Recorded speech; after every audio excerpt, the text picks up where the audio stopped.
Ini adalah satu kisah tentang perempuan suci, cicit dari Nabi besar Muhammad SAW. Beliau juga seorang ilmuwan termuka di masanya, sehingga Imam Syafi'i pun berguru kepada beliau.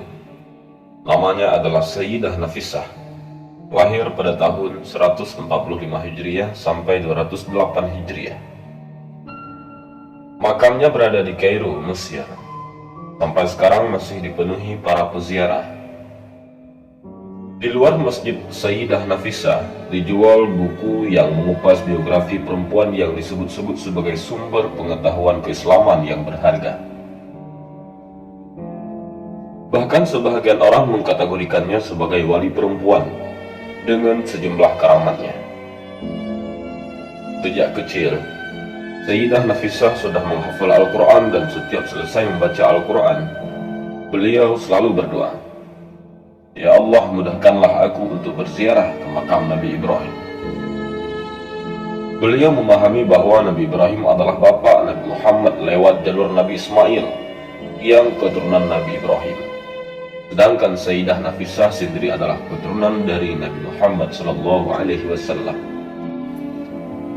Ketika beliau berusia 44 tahun, beliau tiba di Kairo pada 26 Ramadan 193 Hijriah.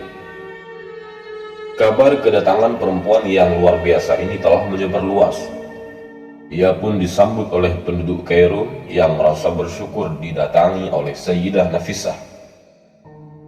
Ratusan orang tiap hari datang hendak menemuinya. Dari mulai berkonsultasi, meminta doa, ataupun mendengar nasihat dan ilmu darinya.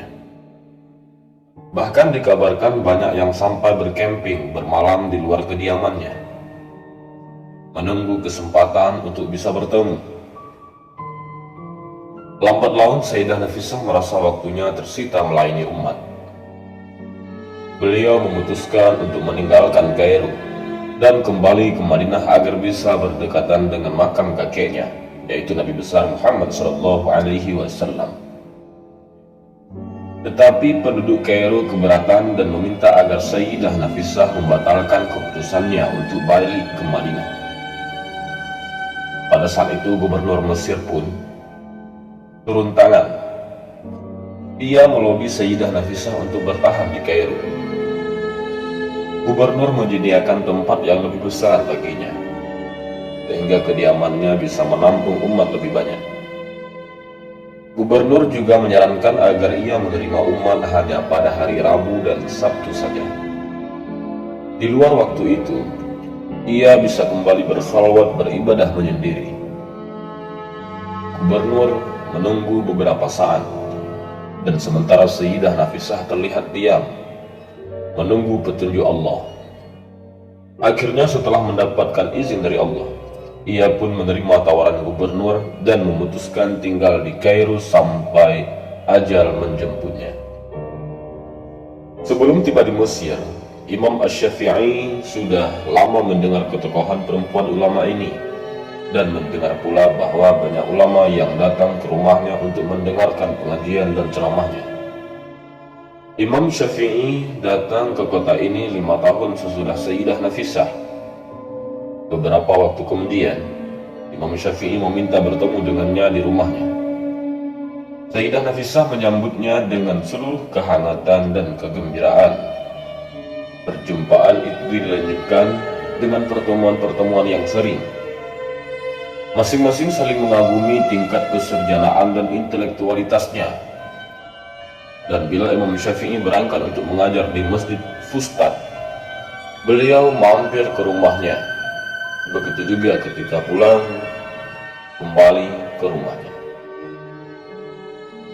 Dikabarkan bahwa Syafi'i adalah ulama yang paling sering bersama Sayyidah Nafisah dan mengaji kepadanya.